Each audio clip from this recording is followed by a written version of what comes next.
Voilà, bien, nous allons passer maintenant à notre partie déconstruction. Et comme je vous ai annoncé, nous allons parler d'un fléau qui menace le monde.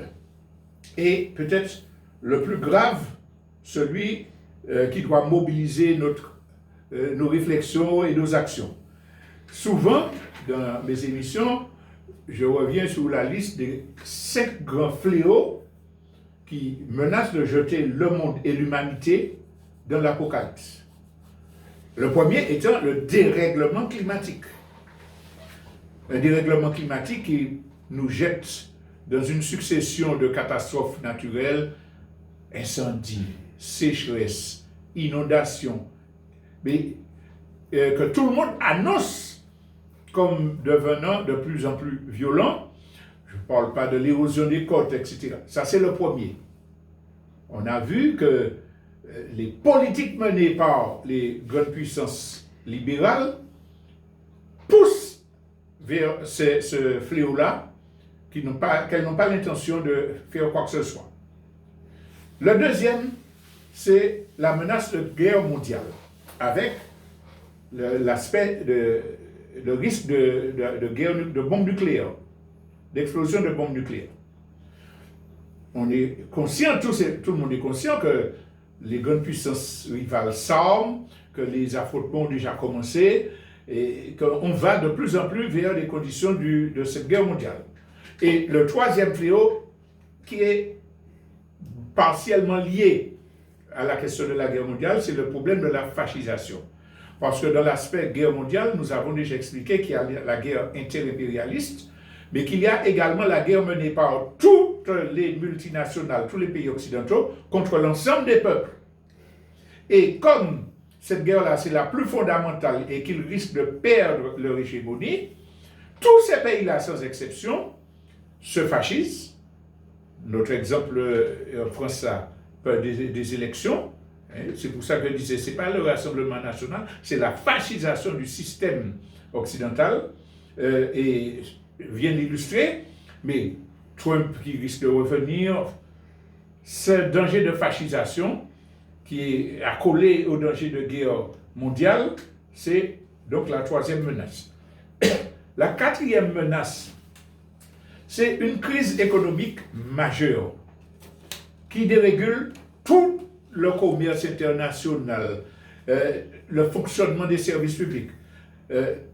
Il y a l'opposition entre les blocs rivaux, les occidentaux décadents et les nouvelles forces, les BRICS, etc. Mais il y a le fait aussi que le système lui-même qui était fondé sur la circulation monétaire, la domination du dollar est en train de se dérégler complètement. Les délocalisations, on s'attend à un krach boursier majeur, pire que 1929, mais qui aura pour conséquence que toute l'économie mondiale sera déstabilisée. La cinquième menace, le cinquième fléau qui est le plus grave, c'est la dérégulation sociale. Ça veut dire que toutes les relations sociales dans tous les pays sans exception explosent. Il n'y a plus, on dit, il n'y a pas de repère des gens. Non, il n'y a plus d'éthique, il n'y a plus de réglementation étatique ou supra-étatique fiable. On est dans un genre d'anarchie totale où tout individu est soumis à des menaces de sa sécurité, de sa façon de collaborer avec les autres. C'est la pagaille. Dérèglement, il n'y a pas de... Si vous voulez, même avec des défauts, des mesures rétrogrades, des traditions à améliorer, dans les différents peuples, dans les différentes civilisations, il y avait des institutions qui garantissaient un certain équilibre. Mais là, les multinationales ont cassé tout ça. Il y a une idéologie bestialisée de la compétition, du mépris de l'individu, de l'individualisme, etc., qui s'est épandu partout et qui fait que les gens ne peuvent plus vivre. Les relations sont pourries. Alors, dans le quotidien, nous vivons ça. Les aliénations, les suicides, les névroses, les attaques au couteau par-ci. C'est-à-dire que la violence sur la route, les violences domestiques, ça, c'est partout, dans tous les pays, y compris dans les pays comme la Chine, la Russie, etc.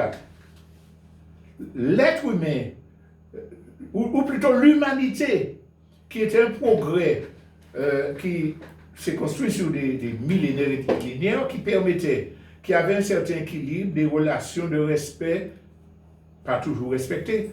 Tout ça, ça a implosé. C'est ça la réalité. Alors, quand on a fait ce constat-là, on se dit, mais comment régler ce problème-là? J'y arrive, mais je tiens à dire que pourquoi je parle de ça, c'est parce que c'est le fléau le plus dangereux. Si il n'y a pas un retour à l'harmonie sociale,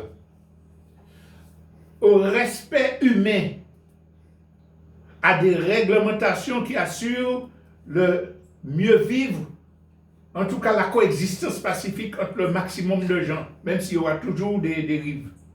S'il n'y a pas ça, aucun des 4 fléaux que j'ai signalés plus tôt ne pourra avoir de réponse.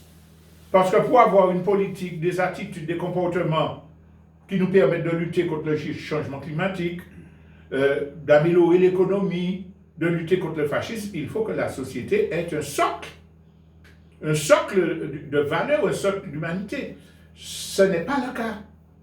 Et ce n'est pas le cas parce qu'il y a des gens qui sont à la tête des systèmes politiques, des systèmes qui travaillent pour les multinationales, qui organisent ce chaos social-là, comme ils organisent le chaos au point de vue économique, au point de vue climatique, etc. Alors, il nous faut réfléchir sur cette question-là, la priorité qu'il faut donner à la résolution de ce fléau-là pour être en mesure de résoudre les autres. Parce qu'on peut porter réponse à tous ces fléaux dont nous avons parlé, à condition de comprendre ce qui les cause et à condition de s'organiser, de pouvoir s'organiser pour mettre en œuvre des luttes ou des politiques alternatives. Mais si on est chacun de son côté, dans des tiraillements, dans des névroses, etc., évidemment, les 4 premiers fléaux ne seront pas pris en compte. On insiste sur cela pour dire qu'il y a des réponses possibles, à condition que nous puissions y réfléchir et nous y atteler à leur mise en œuvre. Parce que on a parlé de toutes ces névroses, de toutes ces maladies, de tous ces déchirements dans le monde. Chez tous les individus, comme dans la société, le meilleur cohabite avec le pire. Parce que j'ai parlé des défauts, des fléaux, mais dans tous ces domaines-là, il y a des gens qui travaillent, qui sont conscients, qui luttent, qui font qui mènent des luttes sur le front écologique et qui font des activités économiques alternatives. Mais c'est tellement éparpillé que ça ne peut pas constituer un contrepoids par rapport à la politique des multinationales. Et en particulier parce que les relations sociales sont détruites. Parce que des gens font quelque chose de bien, mais autour, ils ressentent l'animosité de ceux qui ont les mêmes intérêts qu'eux, mais qui sont déchirés sur des bases psychologiques ou psychiatriques, pour ne pas dire ça. Donc, le problème que nous voulons poser, c'est que il y a des réponses possibles. Les possibilités de les organiser existent, puisque dans la société, il y a aussi du bon. Et dans chaque individu, il y a le meilleur comme le pire. Le meilleur est étouffé par le système. Le système qui domine quoi? C'est les médias. On a parlé tout à l'heure au niveau des élections de cet empire médiatique contrôlé par les multinationales qui est toxique, qui bestialise. Un petit exemple.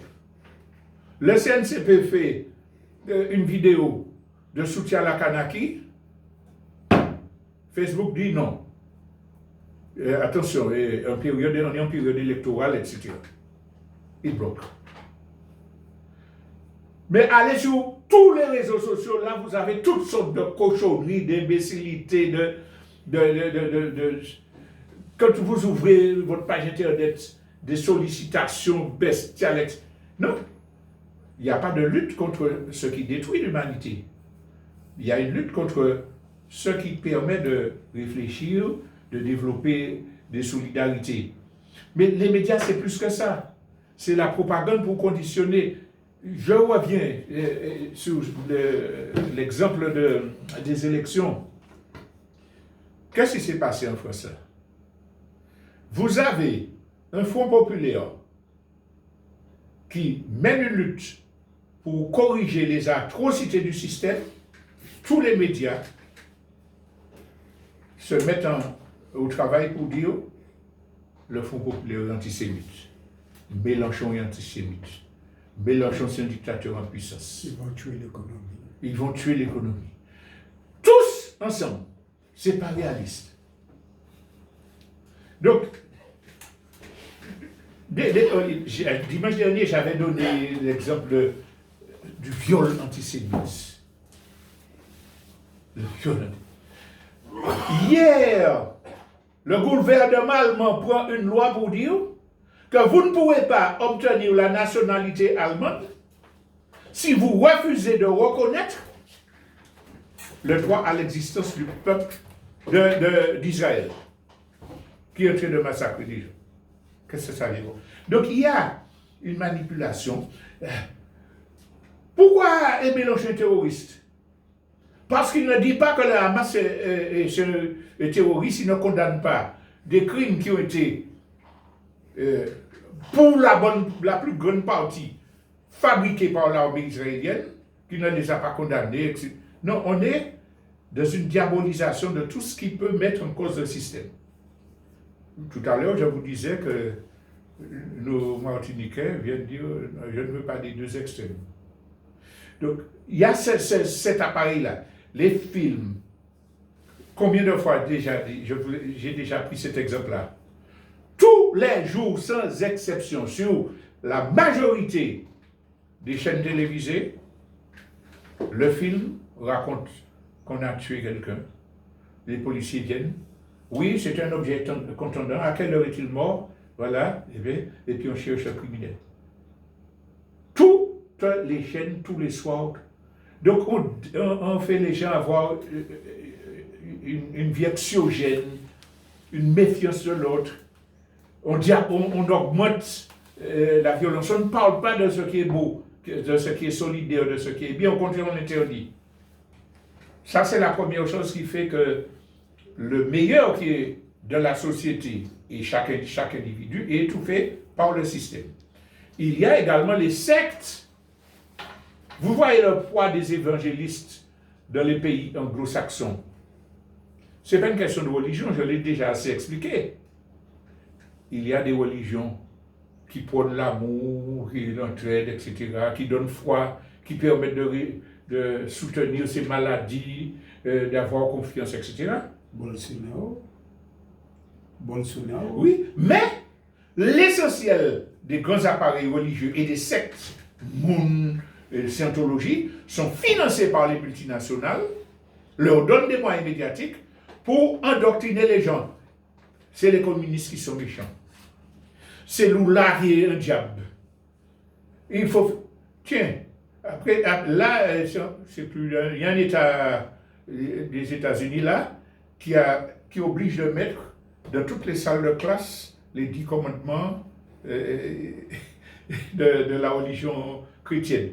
Donc on est dans une instrumentalisation des religions, disons, qui sont arrachées aux fidèles pour servir de moyen de domination, pour esclavagiser l'esprit des gens, leur empêcher de réfléchir, etc.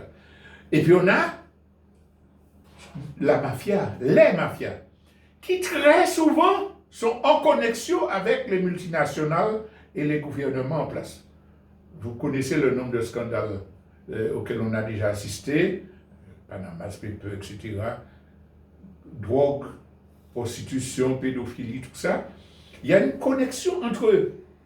Ce qui fait que on abattit les gens, on assassine à la frontière mexicaine tous ceux qui gênent le narcotrafic, on assassine des lanceurs d'alerte. Il y a donc ces mafias-là qui font semer la terreur. Les gangs qui sont en Haïti sont payés, armés par des gens qui sont hostiles à la libération d'Haïti et qui viennent des États-Unis. Les gens qui menaient la subversion au Venezuela étaient liés au narcotrafic, y compris Guaido, et étaient en relation avec la CIA, la Colombie, etc. Donc, je veux dire qu'il y a ce système-là. Il ne faut pas prendre ça à la légère. Et puis à côté de ça, il y a un nouveau moyen de domination qui s'est installé, les influenceurs. Les influenceurs. Dans tous les milieux sociaux, familles, etc., les médias vont donner à quelqu'un de l'argent pour influencer. Ils ont de l'argent, des produits, etc. Et puis tous les jours, au lieu que vous formiez, que vous étudiez quelque chose, vous regardez. Cette semaine-là, on a montré des influenceuses de 8 à 10 ans aux États-Unis, qui sont des centaines, pour apprendre aux petites filles à se maquiller. Millionnaires. Et qui deviennent millionnaires. Et qui sont menés par leurs parents pour acheter les produits. Parce que les parents tirent leur argent de ça. Donc on a cette dilution de la morale, de la rupture des frontières de classe. On fait ça disparaître, mais c'est le plus pernicieux. J'insiste sur tout cela pour dire que le meilleur qu'il y a entre chacun de nous et dans la société ne pourra pas s'exprimer si on ne prend pas conscience de cette réalité-là. Il faut avoir la conviction que l'avenir appartient aux justes, comme pourront dire. Les écologistes qui se sacrifient, les militants honnêtes et sincères, qui ne perdent pas foi, qui sont partout. L'avenir leur appartient parce que le système va s'écrouler à cause de ce qu'on a dit précédemment, les crises économiques, les guerres, etc. Donc, il s'agit de préparer le terrain. Préparer le terrain, ça veut dire que chez nous d'abord, individuellement, il nous faut comprendre que nous devons combattre les conditionnements, les aliénations. Il nous faut les identifier personnellement. Comment suis-je addict à la consommation, au sport? Pourquoi je soutiens le PSG? Pourquoi je soutiens le PSG? J'achète des choses, je paie des gros économies. C'est une aliénation. Parce que ce n'est pas une équipe de football, ce n'est pas du sport. C'est une machine commerciale, un club qui se permet d'acheter des joueurs à des millions avec l'argent des voyous du Qatar. Donc, élimine nécessairement tous les autres. Tous les autres. Alors, ce n'est pas le PSG que j'applaudis, c'est le Qatar que j'applaudis, c'est le veau d'or, c'est l'argent. C'est l'assassinat de l'éducation physique et sportive dans les écoles. C'est la beauté du sport. C'est ça. C'est une aliénation. Et parfois, on a des militants anticolonialistes qui sont fanatiques de PSG. Est-ce qu'on réalise? On peut aimer voir un beau match. Ce n'est pas la question. On peut aimer voir le style que ces gens-là qui ont été triés sur le volet font sur le terrain. Ouais, ben, foot ça belle, il faut, etc. Mais être addict, c'est autre chose. Être addict des nouvelles technologies aussi. combien de temps je passe sur les réseaux sociaux, qu'est-ce que je regarde sur les réseaux sociaux, est-ce que je laisse assez de temps pour me former, pour étudier? Donc nous d'abord, individuellement, nous devons lutter contre cela. Les illusions électoralistes, des militants qui sont prêts à faire des sacrifices, s'endetter pour aller dans des élections législatives qu'ils vont perdre, pour aller jouer un jeu politicien, et qui hésitent à prendre ces mêmes sommes-là pour investir dans des activités alternatives, qui ne vont pas dans leur quartier parler avec les gens, mettre en œuvre des réseaux sociaux de convivialité, non. On va dans des manifestations se faire voir, on envoie la voix, et puis ça suffit pour dire « je vais représenter le peuple martiniquais ». C'est de l'illusion électoraliste, mais c'est aussi l'aliénation individualiste et élitiste qui a été instillée par le pouvoir colonial. Des militants qui sont tout à fait sincères dans leur envie d'être libérés, indépendants, mais qui choisissent le schéma colonial bourgeois de tractation politicienne qui joue au Rasputin. Oui, bon, c'est élu qui dit, bon, aujourd'hui j'appelle à voter pour Jacques, demain j'appelle à voter pour Gauthier, etc. C'est croire que soit, là, on est sorti de la cuisse de Jupiter et on sait ce qui est bon pour le peuple, comment négocier, avec qui négocier, où négocier, sur le dos du peuple. Et tout ça, c'est des aliénations qui tuent le meilleur qu'on pourrait avoir. Donc, il faut identifier cela quand on est sincère pour dire, bon, effectivement, manquons ça. Manquons ça. Et nous tous avons des progrès à faire, des aliénations à remettre en cause, sans exception. Je dis nous tous.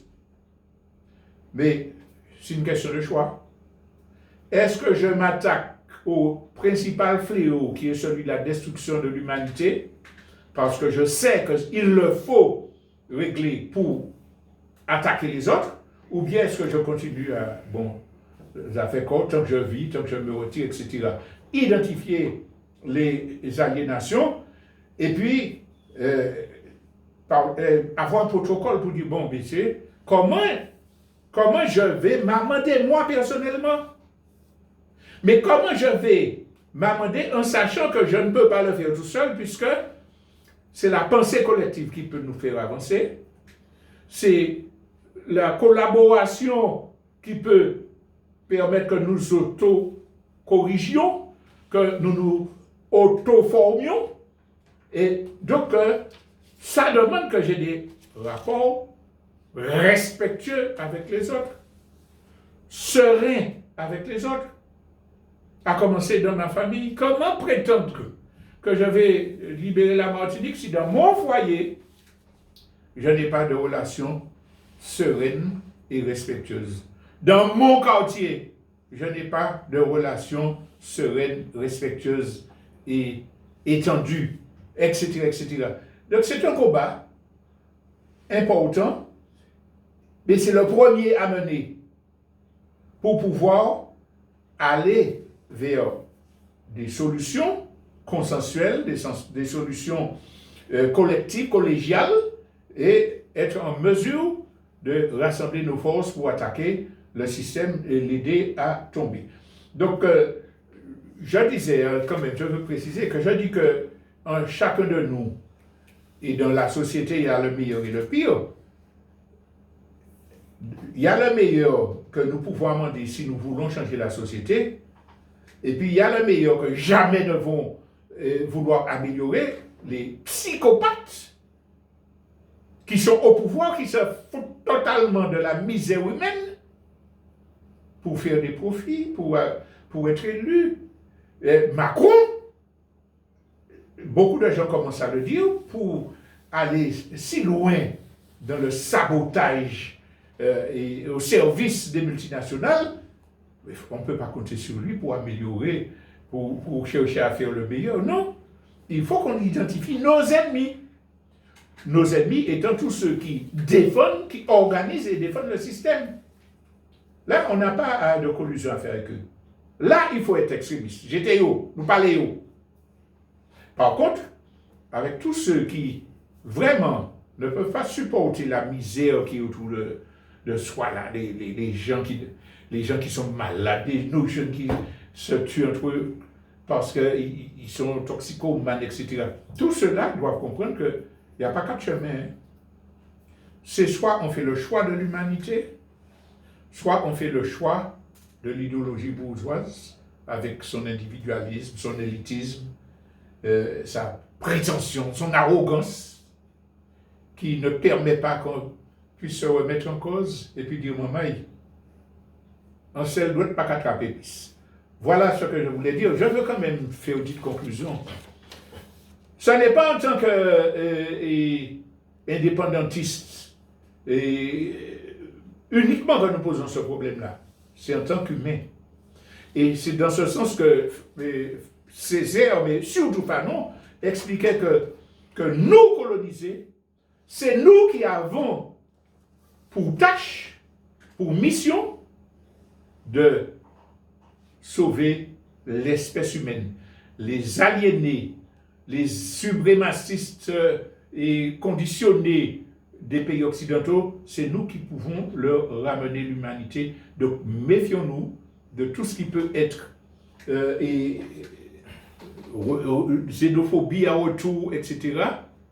Ce qui est important, c'est que nous restaurions notre humanité pour permettre aux autres peuples qui sont soumis à l'idéologie occidentale bourgeoise d'espérer sauver la leur. Merci de votre attention. Alors, on va quand même écouter notre petit morceau fétiche afin de clore cette émission-là. Je rappelle que vous pouvez réagir dans la partie interactive qui commence tout à l'heure.